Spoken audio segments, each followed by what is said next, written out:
नमस्कार मित्रांनो, कानाच्या या भागात अनेक मज्जातंतूंचे टोक असतात, जे थेट चेहऱ्यावरील संवेदनशील केंद्राशी जोडलेले असतात.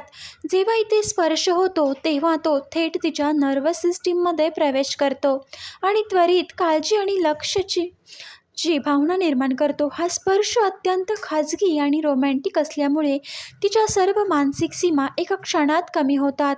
त्यामुळे ती तुमच्याकडे आणखी जास्त खेचली जाते. हा स्पर्श करताना डोळ्यांचा संपर्क साधल्यास भावनिक परिणाम दुप्पट होतो, कारण डोळ्यांमधून तुम्ही तिला सांगता की हा स्पर्श जाणून बुजून आणि तुमच्या संपूर्ण उपस्थितीने केला आहे. हा स्पर्श कामतूर नसून प्रेमळ आणि भावनिक असतो, ज्यामुळे तिला तुमच्याबद्दल तीव्र आणि सुरक्षित आकर्षण जाणवते. तिच्या मनात निर्माण होणारा सर्व मानसिक ताण एका क्षणात कमी होतो आणि ती तुमच्या जवळ खेचली जाते. जेव्हा ती तुमच्या स्पर्शाला प्रतिसाद देते, तेव्हा तो तुमचा शांत आत्मविश्वासाचा विजय असतो, ज्यामुळे तिला सरेंडर होण्यासाठी आवश्यक असलेला विश्वास आणि आराम मिळतो. मित्रांनो, आता तुम्हाला ती 2 सिक्रेट माहीत झाली आहेत.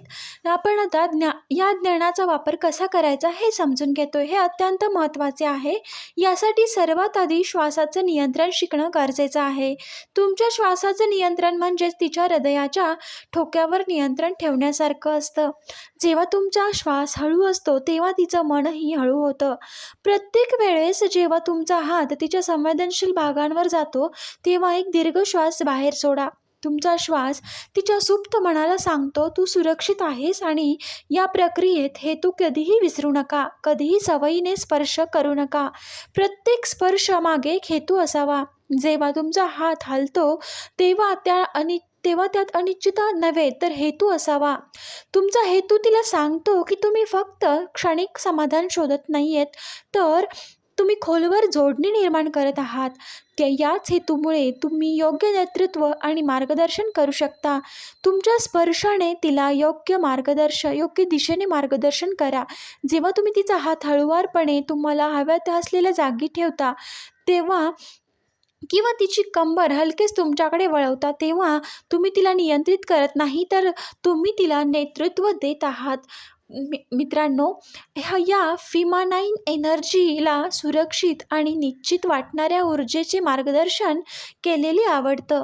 तुमचा आत्मविश्वास तिला मी तुझ्या मार्गदर्शनावर विश्वास ठेवू शकते हा संदेश. या सगळ्या ज्ञानामध्ये सर्वात महत्त्वाची जबाबदारी लक्षात ठेवा. जेव्हा तुम्हाला कळतं की स्पर्शाने तुम्ही एखाद्या व्यक्तीला भावनिकरित्या किती जागृत करू शकता, तेव्हा तुमच्यावर एक मोठी जबाबदारी येते. शक्तीचा वापर कधीही मॅनिप्युलेशन करण्यासाठी करू नका. याचा वापर तिच्यामध्ये विश्वास निर्माण करण्यासाठी करा. तिने पाहिलेला आणि समजलेला आहे हे जाणवून देण्यासाठी करा. मित्रांनो, एनर्जी वर्चस्व गाजवत नाही, तर ती दिशा दाखवते. आजचा व्हिडिओ तुम्हाला आवडला असेल तर नक्कीच तुम्ही चॅनलला लाईक, शेअर आणि सबस्क्राईब करायला विसरू नका. आता पुन्हा भेटूया नवीन एका अशाच व्हिडिओसोबत. तोपर्यंत सर्वांना श्री स्वामी समर्थ.